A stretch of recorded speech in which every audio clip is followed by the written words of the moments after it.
Maraming salamat, Attorney Ed, Attorney Irene. Thank you very much for being here. Let's start with the trillion peso march, the rallies that happened September 21. What are your general thoughts? Well, I think it was coming. I mean, I think it shows that the people are tired. I think it also shows that we're sort of at the boiling point. The question really for me is, do you let the steam off or does it explode further, diba? So, or was it just a cathartic moment? I hope not. I hope that it really continues to snowball into something that we'll see, that will amount to something real, diba? Not just an expression of disgust and how tired we are of the corruption, but I hope to see something come out of all of this. Umaasa tayong maraming makukulong, may mananagot, at umaasa tayong may magbago sa sistema. At may mga nagsasabi pang huwag naman sana yung maliliit lamang. Di ba? Do you hear that, Attorney Ed? Well, tama yan, kasi siyempre ang gigil natin. Kasi alam naman natin may corruption from the very get-go. It's something we all know about. But the thing is, can we actually hold liable people who are responsible for this mess? Ang problema lang kasi, interestingly, may mga pag-aaral na ang mga Pilipino pala reactive. So reactionary tayo. We're driven by emotions. We hardly have knowledge about certain issues. So, ang problema sa atin, mabilis tayong mag-move on. Problema kasi sa atin, kailangan lang parang may tipping point. And then, if it triggers us, and then we go out. For example, who would have thought that last month, we were just talking about the impeachment and all posts about the impeachment, di ba? Makikita mo yan sa Facebook. But right now, you make a post about that, wala siyang engagement because a lot of people now are zeroing in on this. But the thing is this something that we can sustain? So kaya importante sa mga tao na kagaya natin lahat, na kahit paano may plataforma na kagaya na ito, to always, I guess, vigorously tell people na this is something that we cannot move on from. We should actually do something about this. I-sustain natin ito until we can hold liable those who should pay precisely because of what they've done against us, hindi ba? How do we sustain? Tanong ng tao. I think have a lot of these conversations going at different levels, in different sectors. Hindi pwedeng naiiwan to sa mga abogado lang, sa mga paaralan lang. We need to go out and talk about this in the streets. We need to talk about different levels. Kasi nga, hindi pwedeng intellectual ang discussion na ito. Hindi rin pwedeng intellectual lang. Yes. Diba? So, hindi pwede. Huwag lang doon sana. At hindi rin pwedeng ang nag-uusap lang yung mga already politically active or politically engaged. Kailangan natin iparamdam sa mga tao at paintindihin kung anong ibig sabihin ng corruption on a daily basis. Also, I think to sustain it, we need to see our individual roles in the system that is very much broken. That's very important. It seems like we're not learning. We're not learning enough. Bakit? Kasi una sa lahat, education should always be the key here. Dapat maintindihan ng taong bayan kung nasaan tayo, bakit tayo nandito, at anong pwede natin gawin. Kasi for the most part, ang nangyayari sa atin, emotionally driven yung ating galit at puot. Pangalawa, personality-based yung politics natin. Yung mga politiko, they always weaponize that against us. So, imbis na magkaroon ng meaningful discussions on issues, ang nangyayari, wini-weaponize yung pagkakataon na yan para mamuliti ka for political gains, to serve certain vested interests, and at the end of the day, taong-taong bayan ang nalilito. And what exacerbates the situation really, itong sa panahon ng social media, we've seen the emergence of echo chambers. Nung araw, wala niyan Because prior to social media, ang gatekeepers lang media. So sa atin, uso yung konsepto na yung opinion ko kontra sa opinion mo, let us sit down, we can discuss and find some way to harmonize, hindi ba, and come up with a better view. Right now, ang nangyayari, ang hirap abutin ng taong bayan kasi may mga echo chambers. And thanks to power algorithms, pag tumingin ka ngayon sa Facebook account mo, ang nababasa mo lang yung mga opinion na kagaya mo kasi yun yung tinitingnan mo. It becomes very, very problematic reaching out precisely because makakaiba ng punto de vista. So which is why I think yung mga may taong alam, yung kagaya nyo po, Tito Boy, if you don't mind me saying this, may platform kayo talaga to really help educate people. Kasi ang nangyayari ngayon, awayan insultuhan, bobo kayo, ikaw kayo, masyado kayong mayabang, unfriend kayo. It really wouldn't help us. What we actually need to do, kung meron kang kaalaman sa mga issue, we actually help educate and make people realize kung ano ang tunay na sitwasyon because it's really a culture thing Andun pa rin talaga tayo because I think the desire of all of us na parang ituloy natin ang pag-uusap. Huwag sana ito matapos bukas hanggat walang nananagot. Pare-pareho tayo, but I think we have to discover exactly what it is that we should be doing.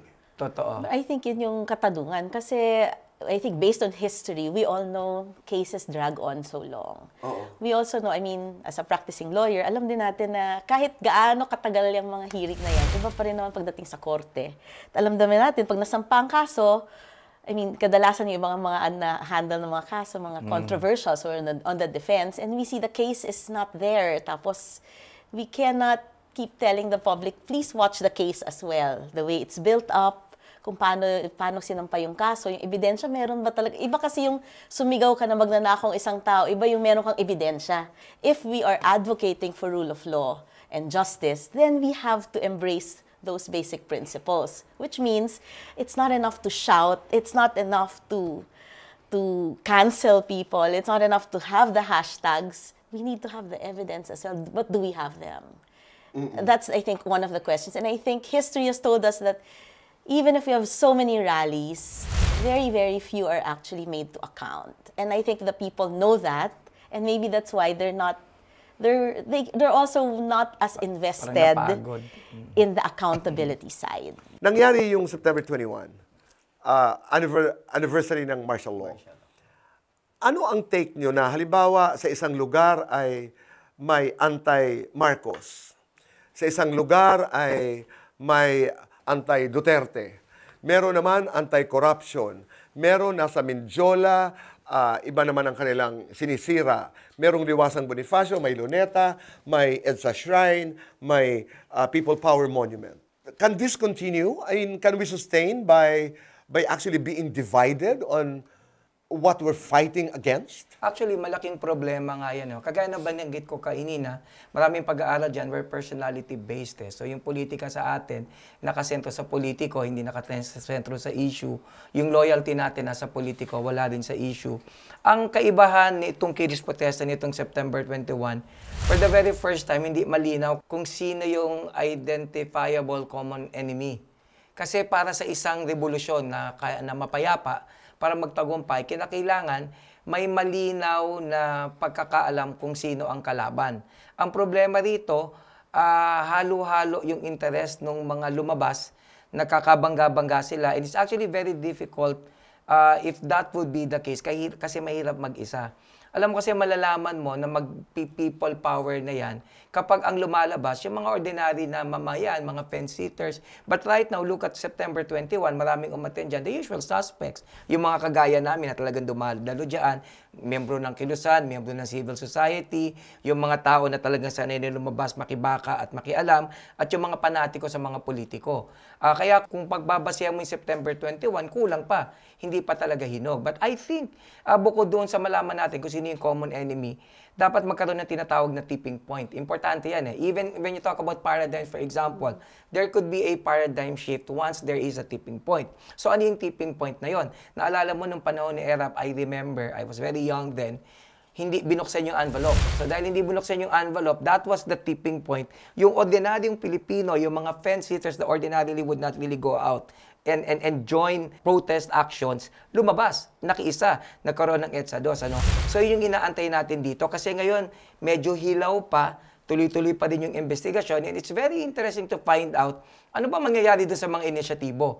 This is how ambivalent the situation is right now. One wrong move on the part of the government could be that tipping point, which is why the onus now is on the president to make sure that people will actually pay. For example, kapag ang inisyatibo nito ay magiging selective, it leaves a bad taste in the mouth. Hindi natin gusto yan.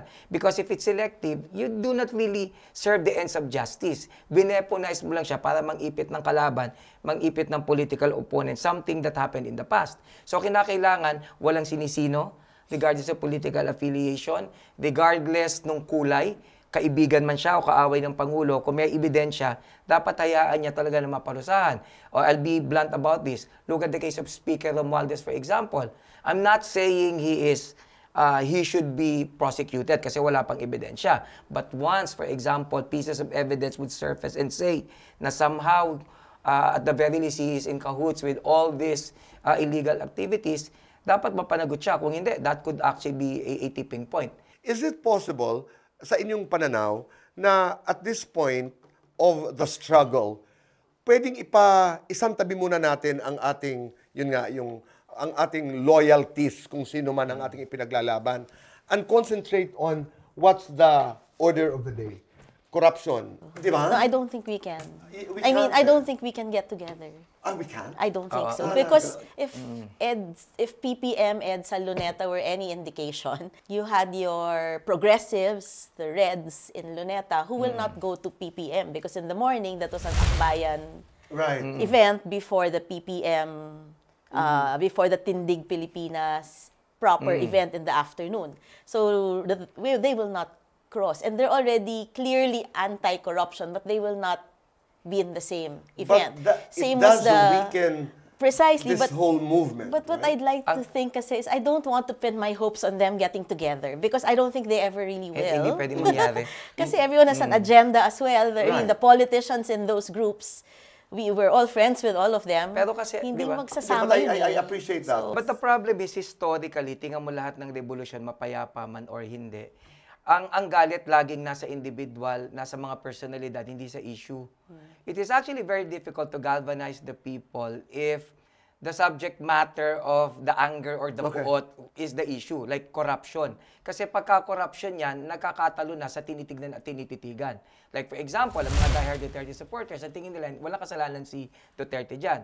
Yun namang mga supporters, halimbawa ni Lenny, sinasabi nila, hindi, kasalanan niya ni Duterte o kasalanan niya ni Marcos, which is why it's very difficult right now to ask people to pull together their resources. So ngayon ang problema right now, we're at this stage where things aren't very clear yet. The only common denominator is everybody hates corruption. But as regard far more important issues that would galvanize us, hindi pa clearly defined kasi hindi pa siya rin hinugdaman to begin with. Ako sa tingin ko kasi if what we're looking at, what Attorney Ed is looking for is, does it take to have a common enemy who is embodied in a physical person, diba? If we're looking for that, I don't think it will happen. Because there are a lot of them. Because there's so many. But at the same time, I'm hoping it doesn't have to be that as well. Maybe that's why the Right. previous revolutions didn't really result in the rebirth of a new nation, is because it was too centered on one person At saka- enemy, at saka just to pilit, get him out. Ako, I feel right now, we need an emblem. You know, na mesa, paligiran mo lahat ng mga taong tumanggap na nagnakaw ng bayan. Initially, because that would, you know, that at least I would say, okay, ang leader mo si ganito, ang leader ko si ganito, pero Share nag-agree tayo tayo ng dito. emblem. Oo. We have a common emblem. We have a Parang common emblem, at least for this time, for this period. Actually, that's a very good point. Ang ganda ng sinabi mo, Tito Boy. Kasi hindi natin kailangan ng people power eh. Kasi ang problema sa people power, it's an event, not really a process. Ang kailangan lang natin ngayon, yung magmamatsyag, magbabantay. Yung enough to tell them na kailangan may resulta ito. So yung sinasabi mo na maggawa tayo ng ganyang emblem, that would actually work, Kasi walang debate tayo dito eh. Walang debate dyan Oo. kasi that's the common thing. That's actually an interesting good Halimbawa, point. akbayan ka Pwede. or ito ako, pareho naman tayo, lahat natin, minumura natin ito eh. Ano ba specify natin? Halimbawa, may ebidensya laban kay, for example, kay Speaker Romualdez or for example, kay Zaltico. Or Meron yung na mga nga. tinanggap, sila O, yung Bryce mga- Hernandez. Sila Bryce Hernandez. Yung oo. mga nasa casino, sila Alcantara, nasa paligid nila ng mesang ito. That's So actually a good that point. when I see it, halimbawa, and we come from different political camps, this is not polarizing. It's your commonality. It's your commonality because we have so many differences, but I think we have to discover what is common among all of us para manalo naman tayo sa ipinaglalaban natin ito. Otherwise, we're going to be so fragmented that the enemy will just laugh at us. Yeah, they're enjoying Tama. that. And interestingly, base doon sa investigation, yung mga pinangalanan, hindi na napag-usapan yung kulay, which I think is a step in the right direction. Because at the end of the day, kapag ka laging may kulay yan, nadadamay din tayo nadadala tayo. So kaya importante na magkaroon na ng mga pangalan, magkaroon ng mga ebidensya. Ang problema lang kasi, Tito Boy, sa ebidensya, and that has to be understood, Sa Senado kasi, they conduct investigations in aid of legislation. Okay. Ang purpose niya, gumawa ng batas ideally. Hindi naman mag-prosecute, hindi magparusa, hindi mangusig. So dahil diyan, wala silang konsepto, very liberal yung konsepto nila ng admissibility of evidence. Sa korte kasi, kung may kaso ka, yung ebidensya dapat admissible. Sa Kongreso, mababang kapulungan, sa mataas na kapulungan, pwede ang testigo magsabi siya ng nalalaman niya base sa hearsay. Pero sa Senado, sa Kamara, tinatanggap yan. O for example, yung mga screenshot daw halimbawa, sa batas hindi tinatanggap yan kasi may rules on electronic evidence dahil madaling mapeke, dapat ma-authenticate. O pero sa Senado, pagpakita mo yung pwede na. Pangatlo, yung konsepto na nga lang ng credibility eh. Nagsasalita pa lang yung witness, hindi pa tinatanong, magsasalita agad yung isang kongresista, patigilin po natin yan, nagsisinungaling siya. Eh sa korte, for you to test the credibility, tatanungin mo dapat yon para malaman mo kung totoo hindi sinasabi niya. Ang nagiging problema lang dyan, maraming tao hindi alam yon. Para sa ordinaryong taong bayan, ebidensya na yon. So halimbawa, may mga lumabas na pangalan based on hearsay, based on pieces of evidence that are not necessarily admissible. O di ngayon, dahil na puwersang sampahan ng kaso yan, potentially madidismiss yung case dahil yung ebidensyang nakalap hindi naman admissible. Siyempre, ang korte, walang pakialam sa emosyon, walang pakialam sa politika. Kung ang ebidensya ay mababaw, hindi admissible, eh di mapipilitin sila i-dismiss. Pagka dinismiss ngayon, ang magiging dating sa taong bayan, there was a travesty of justice. Kaya nga sa tingin ko, it's also high time na maturuan ang taong bayan maging mapanuri sa mga investigasyon. Hindi porkit sinabi, hindi porkit may pinakita, ibig sabihin ebidensya na. And I think tayong mga abogado, we should actually exert effort to explaining to people na hindi po ganyan yan. Kasi ang problema, nagkakaroon ng expectation na kapag hindi na-meet ng korte, although hindi naman nagkamali yung korte, akala may malinal, so lalong nagkakaproblema doon sa pagkaunawa sa mga issue. While I appreciate the hearings, I personally would prefer that this already ICI. ends soon. Because really, lahat, I mean, we've handled cases na hearing sa Senado, sa Kongreso very extensively. Pagdating sa korte, we can't introduce anything that was brought up there. Because they're not evidence, as Attorney Ed says. The minutes, it's a minutes of the fact that they were discussed, but it's not evidence of the crime. So what you're doing is giving the defense time to prepare because you're now laying whatever cards you might have. As a defense lawyer, I enjoy it kasi, okay, ito lang pala yung meron ka. Madali lang maghanda. Pangalawa, sa tingin ko kasi, yun na nga eh, kung ang dami kasing ang angulo pa nitong flood control, hindi lang naman yung pag-ghost project, ang daming issues that we don't discuss. This is just Bulacan. And no, for me nga, it's even the corruption, we're forgetting so many issues that contribute to this. The floods are not caused by the lack of the flood control programs alone. We're not discussing National Land Use Act. You're not discussing political dynasties. You're not discussing all these things that go into the heart of the problem. Kahit naman may nakatayong flood control barriers dyan, kung hindi mo inayos yung environment mo, magbabaha at uulan. The more time we spend on this, you will not have time to discuss all these other things and then you feel na, oh, bakit ba mabaha? Kasi Napabayaan kahit na naman makulong mo yan, babaha at babaha Okay. eh. So what I needs to be done right now, everything else. you are in the opinion na dapat medyo tapusin na ito. Ano ang maiwan? Yung Independent Commission? I think the Independent naman. Commission, but I think more than that even. Again, More the than Independent Commission kasi is not going No. to prosecute. Right. So if you really want accountability, go to the ones who will prosecute. Which is? The DOJ. Or unless there's a body that's going to be created specifically to prosecute this, which I also share with some people. Is that possible? That's an idea because the DOJ, you're still looking at somebody who's aiming to be an ombudsman right now, right? So who will get the Take nod advantage. of your senators and who will be, you'll go through the JBC and then who will be appointed by a politician. So can we also have some private practitioners maybe from civil society be part of the prosecutorial team so that we're not in the mercy of the politicians right. who will be horse trading, who will be talking, you know, other things aside from the evidence, because that's possible. So I would like the future of the accountability of this whole thing not to rest on the shoulders only of people who have who talk about votes in 2028 or who are aiming for positions. Ito lang yung puntos ko no? Of course, totoo naman yung minsan parang circus yung mga congressional inquiries. Pero kung mapansin mo, yan din yung mabilis na paraan para makakuha ng ebidensya. Although may mga ebidensya dyan na hindi admissible, pero marami ring ebidensya ka na makukuha at magagamit mo. The point is, kapag kasi minsan walang circus, dahil may mga taong malalaking involved, ang hirap magngalap at kumuha ng ebidensya. Kapag sila napuwersa mo doon sa congressional inquiries, napipilitan sila halimbawa magbigay ng statement, napipilitan silang magbigay ng mga kung anong meron That is silang the hawak. advantage. That is an advantage to a certain extent. Pero at some point, dapat itigil na rin yung congressional inquiries. Ang tingin ko dapat kung meron ng mga bagong ebidensya, sampahan mo na ng kaso, tapos in the course of filing those cases, doon ka ngayon mag-gather pa ng enough evidence na magagamit mo. Kasi ang problema dito, ilang bilyong piso ang nakapaloob dito. If we do not act soon, it might be too late. Kasi madaling tanggalin ng pera Ang taong bayan, ako personally, hindi namin maintindihan ang maraming bagay tungkol sa mga hearings na ito. Ang alam lang namin, itong mga hearings na ito sa lower house at sa Senado are in aid of legislation. So, can you make us understand better, ano ba ito? Kasi ang alam namin, kinakabahan, nakakakaba, baka mali ang sabihin mo, may nakokontempt. Ano itong mga congressional hearings? What are they? Well, una kasi sa lahat, ang kapangyarihan kasi ng Kongreso plenaryo. Ah. So, plenary power ang tawag dyan. Ibig sabihin, Congress can basically act on any issue, on any subject matter without limitations and without restrictions. And if ever there are, sobrang minimal lang.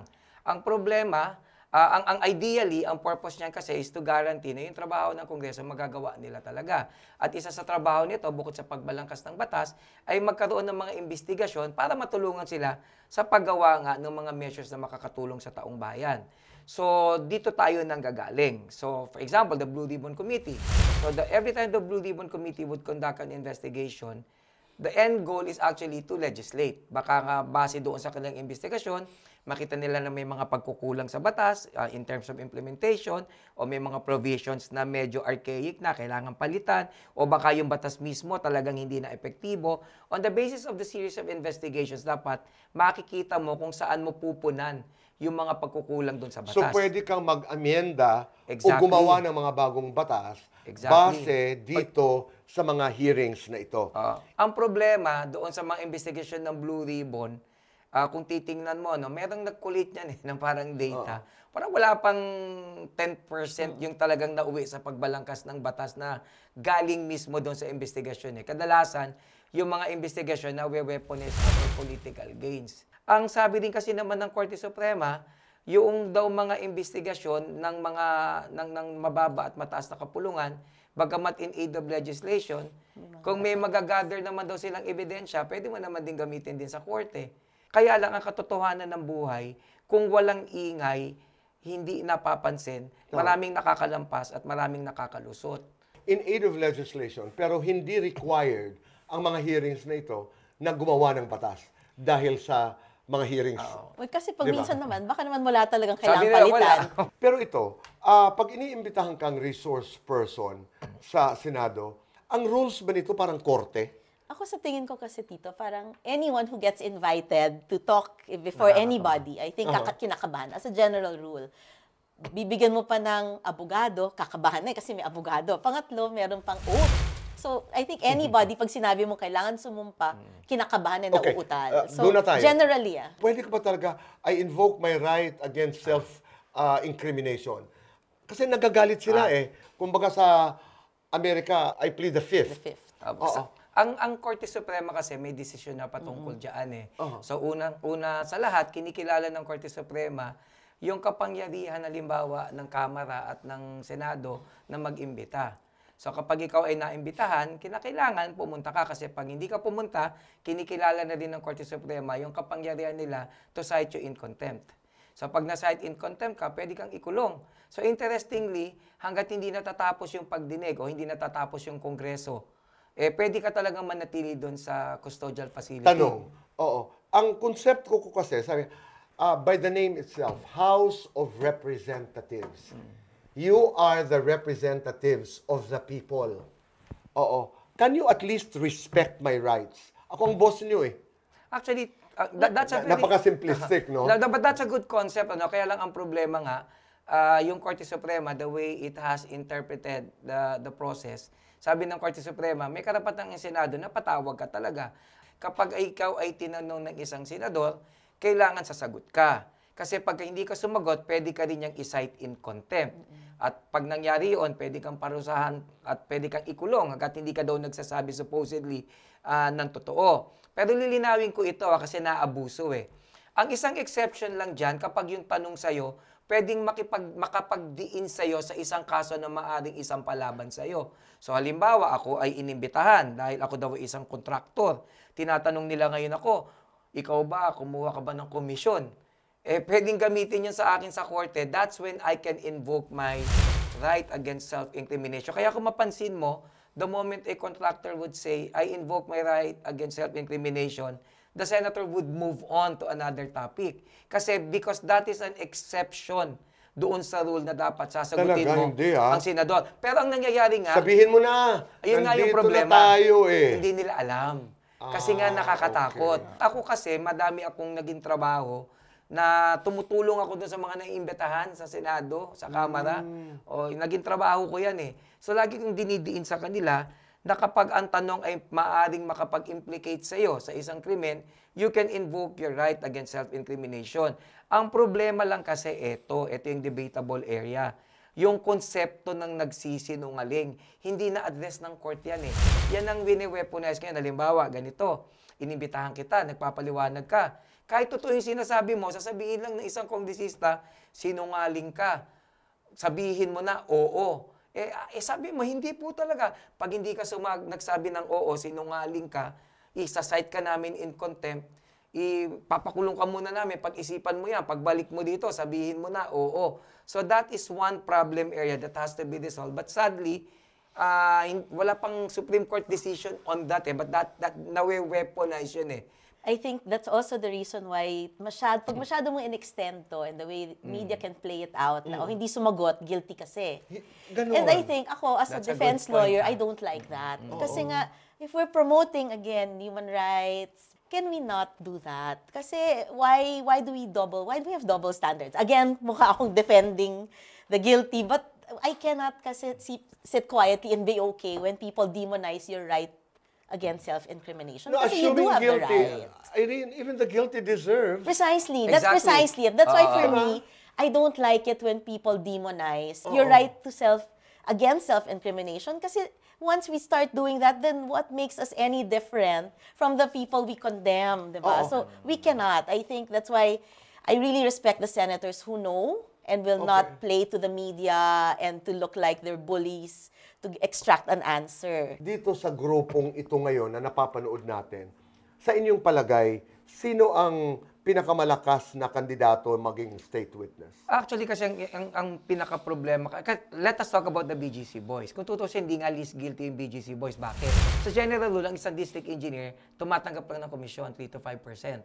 Pero sa kaso ng BGC boys, hindi sila na-satisfy sa komisyon. Sila na yung naging contractor. Kumukuha sila ng lisensya ng iba, sila na yung magagawa ng proyekto, i-ghost project pa nila. Isipin mo, ang isang proyekto, mga 50% na ginagastos. O yung 50% na yun, mapupunta na sa kanila. So sa sobrang laki ng pera nila, you could not actually say sila yung least guilty. Okay, pero halimbawa, mas marami silang maitutulong sa kaso Yun. kasi mas marami silang pwedeng ihain na bala. Yun nga yung problema kasi ganito. Wala halos object evidence when it comes to participation of certain people, like yung mga Nagastos na. kongresista at mga senador. Not necessarily. Walang thrill. Walang trail eh. Wala namang trail. tatanggap ng pera na natuto na sila sa Napoles kasi nung correct. araw, yung mga senador, pumapayag sila na i-deposit sa bangko. Ay, Natuto na oo. sila, wala na. So, Nasa mesa na ang pera. nasa mesa na. Ang tanong ngayon, ang testimonial evidence should come from a person that has personal knowledge. Sino may personal knowledge? Nakita niya, nakaniig niya, as in alam na alam niya. 'Di ba? Sino lang ba yung pwedeng mag-tie ng loose ends Right. niyan? Ito lang mga kagaya nila ng mga contractors. kagaya nitong mga district engineers kasi sila yung nagbibigay ng pera eh. So kaya ang nangyayari dito, ang ginagamit na pamantayan ng DOJ, yung pagbabalanse ng interes. So minsan, hindi ka naman sobrang least guilty, pero pwede na kasi kung hindi ka magsasalita, wala ring maiipit eh. What about the So ganun diskayas? ang ginagawa nila. Sa mga diskaya kasi, may mga revelasyon sila na sila yung may personal knowledge eh. Nakakalungkot man, pero napakarami nilang pinangalanan talaga na mga Silang individual. unang nagbitaw ng mga O na pangalan. sinabi Sabi nila, pa nga nila, diba, bago nakita pa ko si to. BBM magsalita, diba, they said Oo. na Oo. nagre-report na daw sila sa media, nagpapadyaryo na daw sila.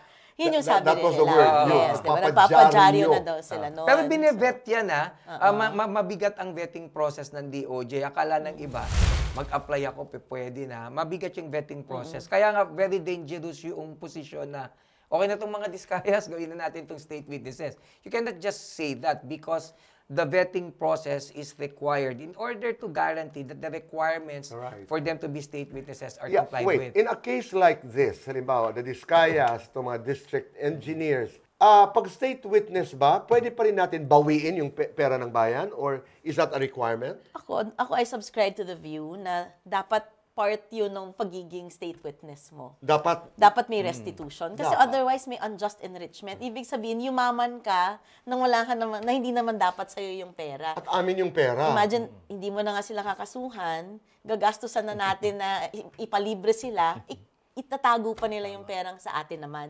Sa tingin ko may mali doon. So, sa tingin ko dapat condition siya for you to be accepted into the state. From a non-lawyer point of view, agree ako doon. In that note, i-close natin ito. Final words, dahil iba-iba ang nangyayari araw-araw.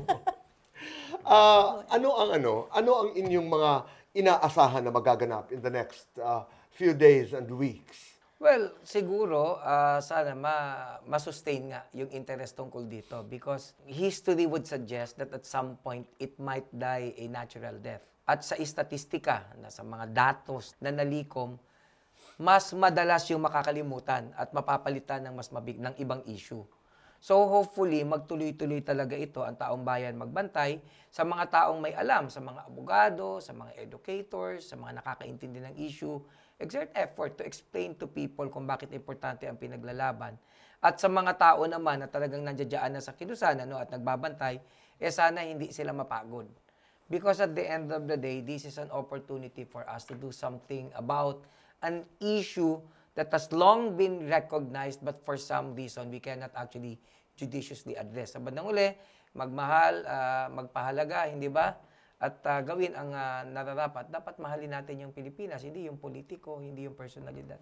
Una sa lahat, huwag tayo bibitaw. Diba? Parang, I think we only have one country. Whether it goes to the dogs or if it comes heaven on earth, it's all up to us. It's not up to the politicians.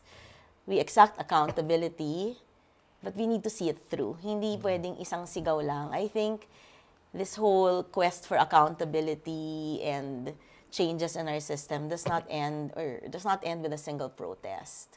It needs to be an everyday protest within. We need to be unhappy with what we're seeing so that we push for better systems. Hindi pwedeng okay na tayo, hindi tayo pwedeng kampante, hindi tayo pwedeng complacent. We cannot pin our hopes on any single individual.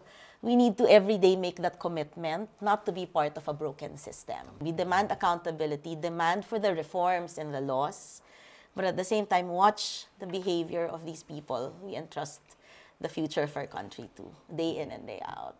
Tama. I like the point na we have to continue the conversation, but we don't have to have organized conversations. Doesn't have to take the school or the church or the NGO to organize. Families should be talking about this. Friends should be talking about this. Yung ituloy natin ang pag-uusap.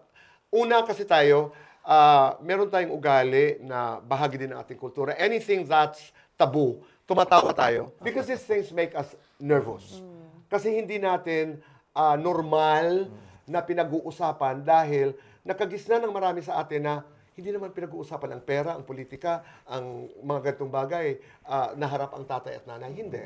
Para sa akin ngayon, may mga tradisyon, may mga kaugalian na kinakailangan basagin.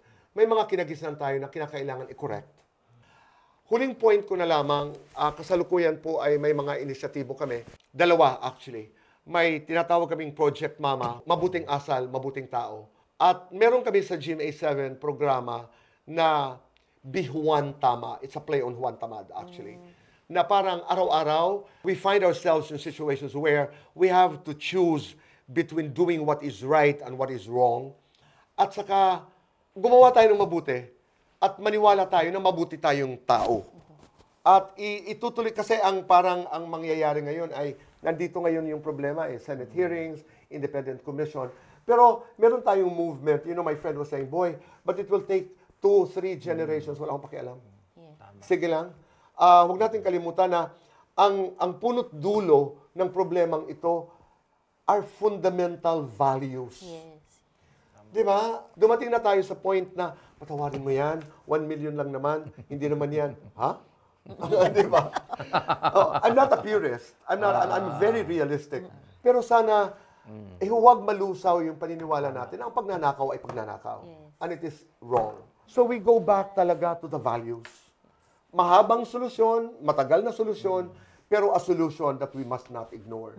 Habang meron tayong quick solutions, meron tayong hustisya, meron tayong mga independent hearings, pero wag natin pakawalan yung pag-check din sa ating sarili. Kasi maaaring yung anak mo, pamangkin mo, will be the next leaders of this country. Maraming salamat. Maraming salamat. Maraming salamat. Thank you very much. At mabuhay po ang Pilipino. Yes.